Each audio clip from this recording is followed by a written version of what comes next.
It's going to be everything plus post-mortem, especially after the Falcons. But Tega, good morning to you. Good morning, Tega.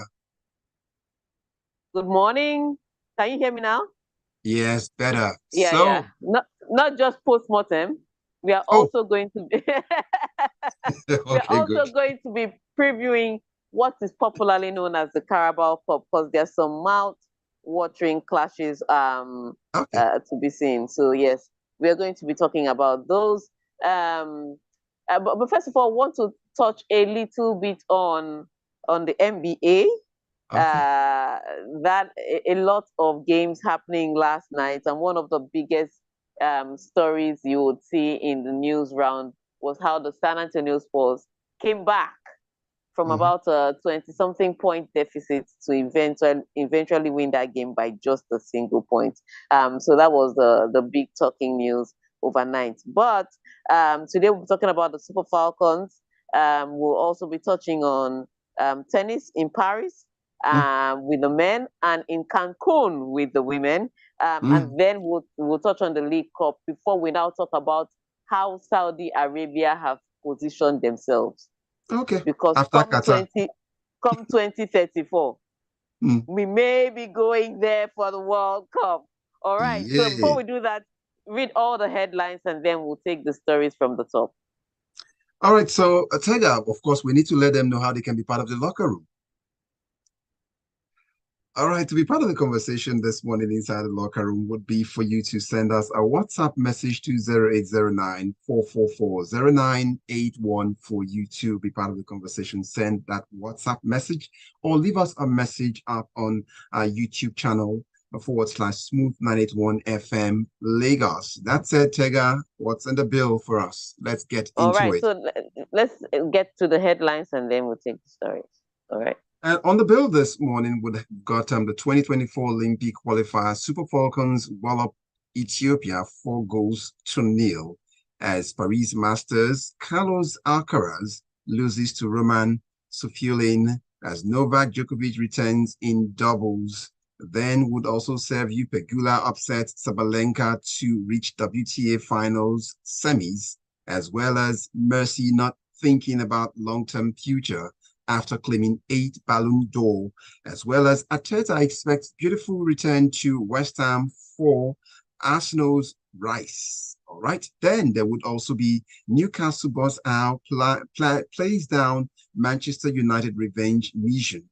And then there will be Pochettino urges Chelsea fans to believe despite rocky season, as well as a Saudi Arabia only bidder for the 2034 World Cup. Tega. All right. So let's start with the Super Falcons because that was finger licking good. Well, the Super Falcons of Nigeria defeated Ethiopia 4-0 in aggregate. Now it's 5-1 to advance into the third qualifying round for the 2024 Women's Football Olympics Games set to take place in Paris.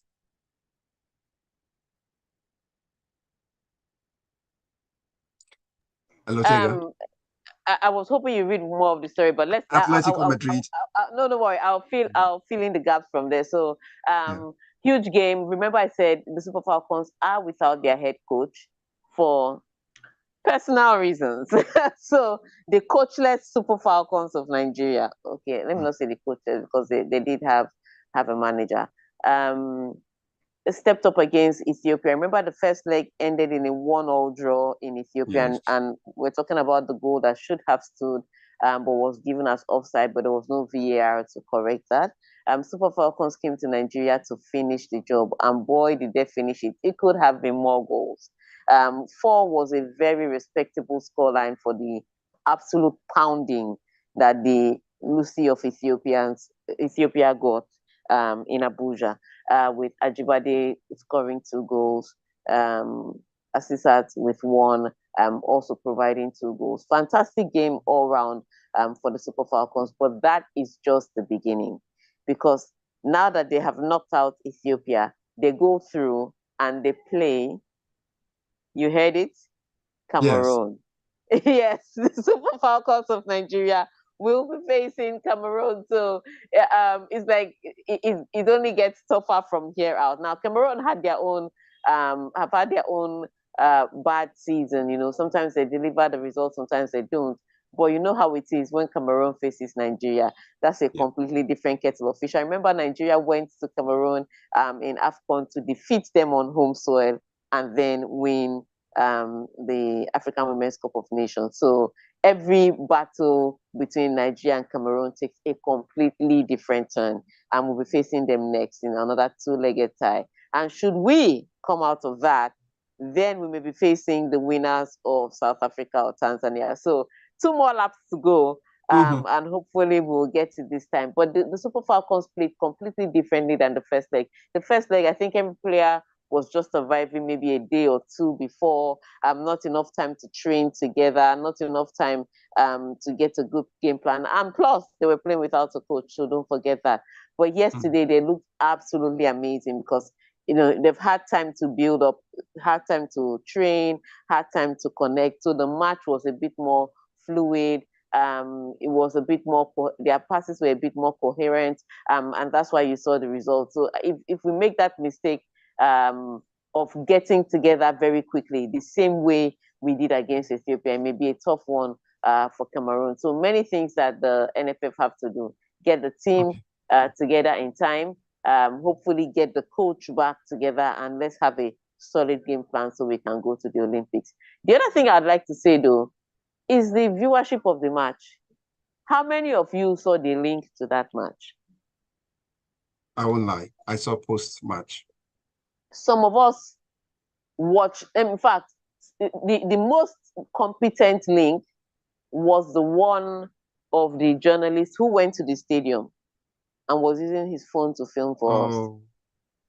So very horrible arrangement. When we were playing in Ethiopia, we watched that thing on an Ethiopian link, not a Nigerian link. And then they're playing in Abuja and there was no recording. What are we doing with the NTA? So there's a lot of things going on that needs to be sorted, but that was just a disgraceful show that, you know, a journalist had to film on his Facebook for people to watch.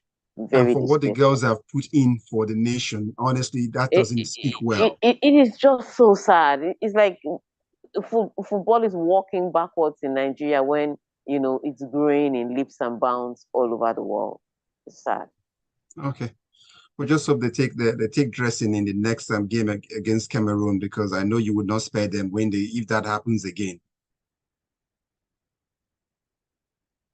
Let's go on now to get the next story in, and that's Paris Masters. Carlos Alcaraz loses to Roman Sofulin as Novak Djokovic also returns to doubles. Spain's Carlos Alcaraz saw his hopes of finishing the year as the world #1 damaged by a shock opening loss to Roman Sofulin in the Paris Masters.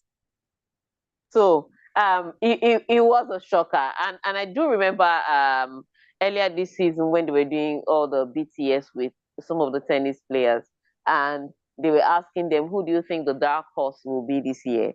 You know, a lot of people mentioned names, but Daniel Medvedev particularly said Safulin, and he said Safulin can play great tennis on his day. And I know most people didn't pay attention to it until Safulin started taking scalps this year, but that was a clinical finish by Safulin. Don't get me wrong. Carlos Alcaraz was below par. He made a lot of mistakes. I think at the end of the match, he had 27 unforced errors and only 15 winners, which is something that is tricky for Carlos Alcaraz. He's always outrunning, outplaying, out-returning the opponents. But Safulin actually did make him play as hard. His first serves were on point. That was the first thing that was the difference between both teams, because Carlos Alcaraz couldn't find first serves and Safulin was hitting first serves every other serve. And then his returns were beautiful, always catching Carlos Alcaraz on the run. And that is one of the things that you'll find hard to do. And I think what also added to Carlos Alcaraz's bad day at the office was that the Paris court is a little fast. And Carlos Alcaraz tries to rush people, so he plays a little fast too. And that kind of clashed with his timing because he was taking the ball fast and the court was fast, and it didn't even give him time to take his position before Safiullin would return. So it was a clinical masterclass by Safiullin. Straight set victory in Carlos Alcaraz's first match in Paris. So he didn't even get time to settle down. This was his first match at the tournament, and he was already knocked out. 1,000 points gone. So tough one for him there, but lessons to be learned. I've been saying it that this Carlos Alcaraz needs to be a little more tidy in his play. And if he's going to win more Grand Slams and if he's going to stay at world number one, he's going to have to clean up that play.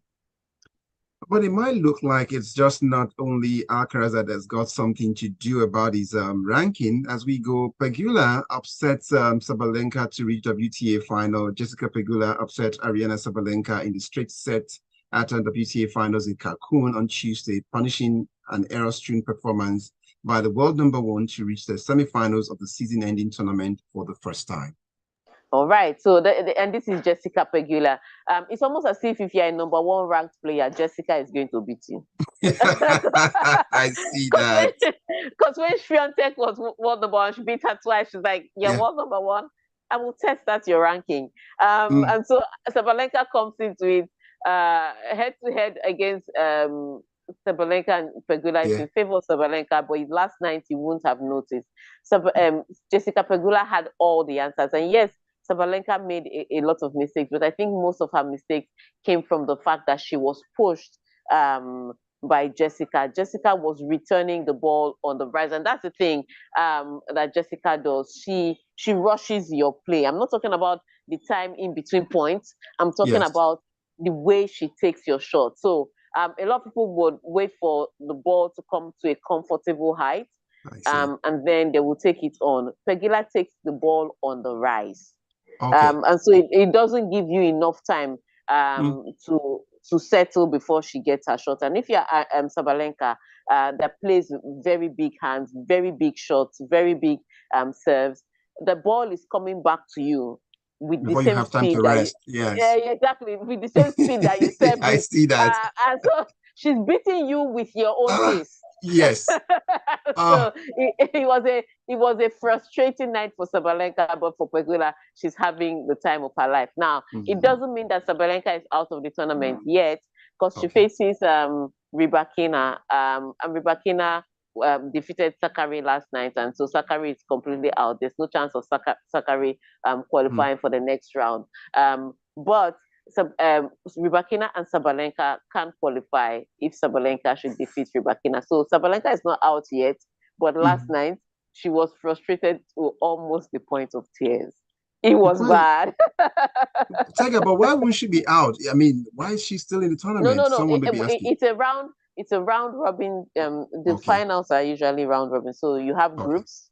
And if you win 2 matches from your groups, most in general, you make it through. So Pegula has qualified for the semis. Sabalenka can still qualify if she can defeat Rybakina on that hand. On the other one, what we're going to be watching tonight in Cancun is Iga Swiatek taking on Coco Gauff. Now remember, prior to the second half of the year, Iga Swiatek had been defeating Coco Gauff every day of the week and twice on Sunday. But Coco Gauff got her revenge in their 7th meeting, and then Coco Gauff went on to win the US Open. So the player in good form right now between the both of them seems to be Coco Gauff. But Iga Swiatek is still Iga Swiatek, and on any day she can deliver a good match. So that's the mouth-watering clash we are waiting up to see tonight.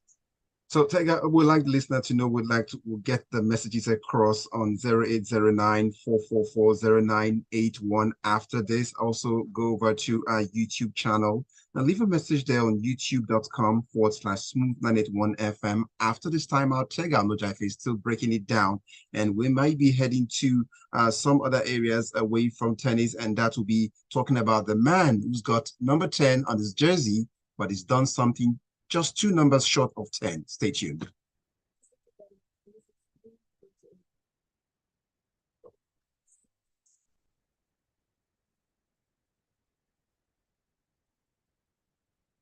does future forward banking mean to you? Hello, Tega. I'm here. So we'll go messages, then back, right? Yeah, we'll go messages and then we'll go into. Okay, noted. That works.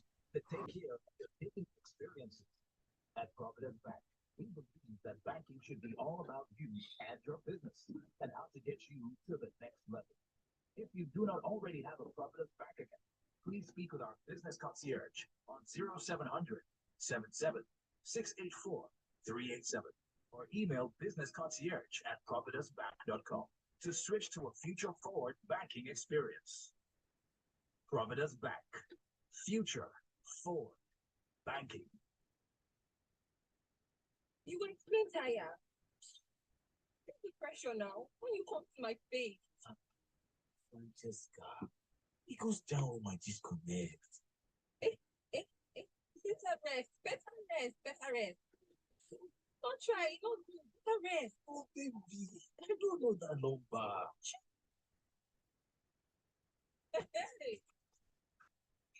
We are now safe with your favorite lyrics and Spotify.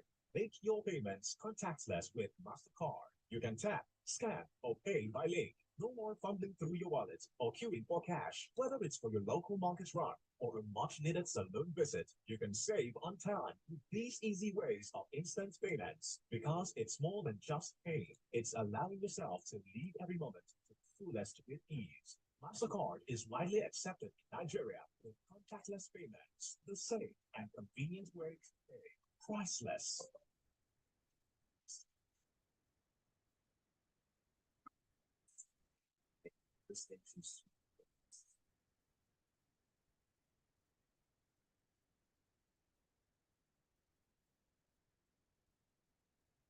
We're smooth 98.1 FM is still the locker room, and I still got Tega Onojiafe here with me. So let's get on now to pick up our messages, Tega. Let's do some messages here. Let's do some messages and then we'll go to the stories. Let's go over to our YouTube page quickly, and this one here is from LK Aderuba. Was missing in action on Monday. You called him out, so he's here this morning. He says, "Pochettino should spare me, Jerry. I went all the way to Stamford to watch my very first match. They're thinking a sure victory against Brentford. No tactics, no zeal, waste of time of my for me. You see, this man is saying, so that's where you were when we were looking for you. You were watching your beating live. oh my God. I tell you, it will come back. You know, you out him the other time. You said, where is the LK Aderuba? Back to answer that question for us. So, but let's get on to I've got AY from Oniru here telling us that it leads us ahead into our next story. 8 Ballon d'Or for Lionel Messi now across 2 decades. Massive. This guy is living proof of sustained greatness. AY from Oniru. And Tayo will leave us a message here saying, no Randy Waldrum to coach, no Wahala for the Falcons. The only problem is official link to stream. And that's how he puts it this morning. That's all I can see from this angle, Tega. So let's take the stories as we go. And so let's pick up this one from Lionel Messi said on Monday he was not thinking about his long-term future as he sought to enjoy the 8th Ballon d'Or of his storied career. Messi, all right, so Messi on Monday won the most predictable Ballon d'Or ever. Yes. Apart from the fact that a lot of people already suspected that World Cup will play a hand in it. Even if the Ballon d'Or organizers were saying, oh no, we're going to take the rankings from the last day of the World Cup. So I think they said the rankings from the 18th of the World Cup. That means they're going to miss totally the entire World Cup. Everybody prioritized the World Cup in their voting. I can tell you for free, I voted in the Ballon d'Or and World Cup was part of my priorities. So World Cup was one of the criteria, rather, I used in voting. So it was important to know you cannot in a calendar year miss the biggest tournament in the world. You cannot. Even if FIFA the best are saying that they will not count the World Cup, you have to. So he was one of the most predictable, but he was asked by the MC. He was asked by the MC if how long this was going to be, because Messi had indicated that he wanted this to last forever. So the MC was trying to get from him when he was thinking of retiring. And that's why he said, I'm not thinking about my future right now. Of course, Messi is not going to tell you today that he's retiring tomorrow. What's the meaning of that? He can't do that. He has to wait. And so he just alluded to the fact that he was not thinking about it, but I'm sure it's somewhere in the back of his mind.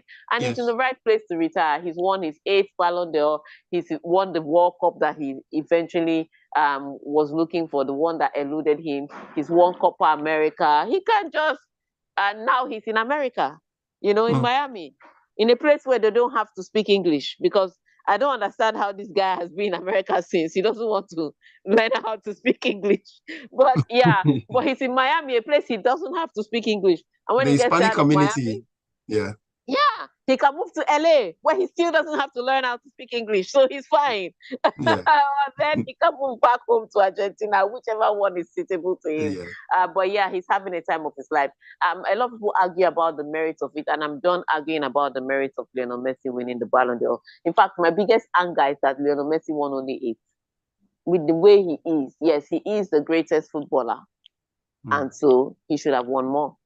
So you can argue in the privacy of your homes, but you can send your messages to me on your thoughts about Messi winning his 8th Ballon d'Or at 08094440981 will be for WhatsApp message. Well, for WhatsApp message, and you can send us to YouTube. And while we talk about Lionel Messi, let's talk about Aitana Bonmati. Yes, she won the Ballon d'Or for the Women's Best Footballer of the Year, and that was a given. She had a fantastic season with Barcelona, and then she went on to the World Cup and was one of the key players helping Spain to win their first World Cup.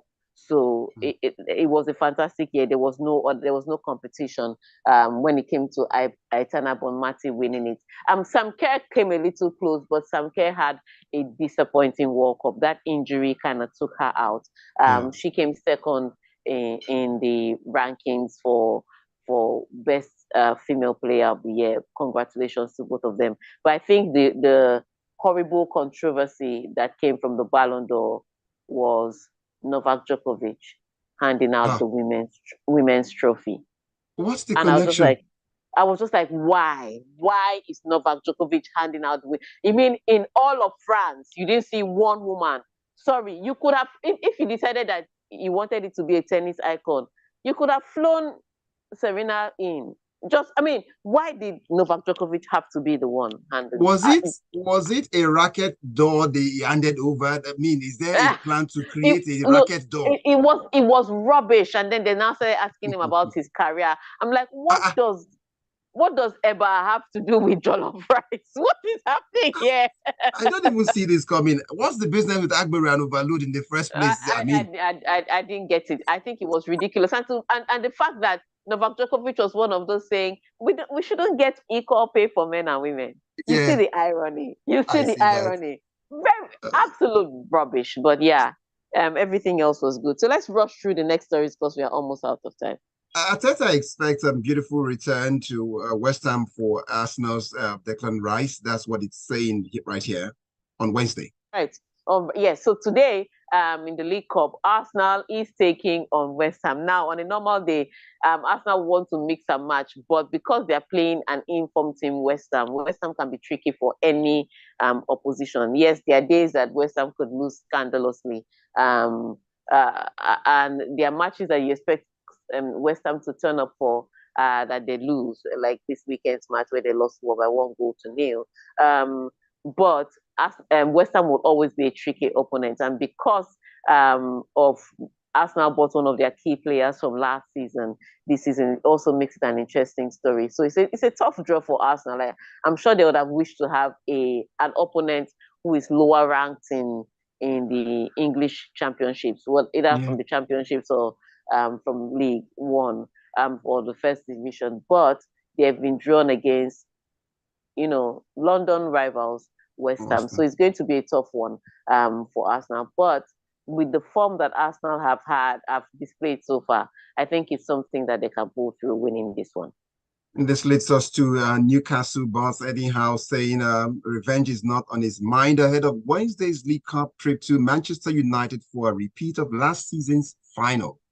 Yes, so whether he says it or not, it is on the minds of the people, and it is what it is. Exactly, it is what it is, and the fact that Newcastle seem to be in better form than Manchester United this season. Yes. Looking at the results Manchester has gotten, they have struggled. Even when they've won, it hasn't been convincing. The performances that Manchester United have put up this season so far. Newcastle, on the other hand, their football have flowed. Yes, they have lost one or two there, but their football has flowed. They have a solid team. Their games have been beautiful. So, of course, they would say they don't have revenge on their mind, but it'll be sweet to be able to defeat Manchester United and knock them out of the cup. So I'm sure somewhere in the back of the mind, a victory is certainly on Eddie Howe's mind. And if a victory is certain on his mind, then you can rest assured that revenge is also there. But it's a tough tie for Manchester United, but it's an interesting fixture for the neutrals. And let's pick up pace to go over to this next one, which is Mauricio Pochettino has urged Chelsea fans to believe and trust in the team again, despite their troubled start to the season. Now we are believing and trusting again. at some point 2 weeks ago, Chelsea fans thought that, yes, surely the team is coming together. At some point 2 weeks ago. Especially when they went 2 goals up and then they eventually drew that match with Arsenal. They're like, it's a draw. It's not so bad. Then they go to Brentford and they lose. And I think they had maybe one shot or so on target. Yeah. And at this point in time, Chelsea fans are just like, how long will we hope and believe? Why is it our own that we have to believe and trust? Why can't we be like Manchester City, where we are assured of a victory with the money we spent? But there's nothing else to say but to tell Chelsea fans, you have to support your team. At the end of the day, the support is key to help the team grow. Because, you are in a rebuilding process. At least you know which position you are in. Because with Chelsea, they are in a rebuilding process. So everybody kind of knows that, regardless of how much money they spent, that's what they are doing. They're rebuilding. With Manchester United, we don't know what they are doing. We don't know if they are rebuilding, sustaining, progressing, reversing. We don't know the state that Manchester United is in.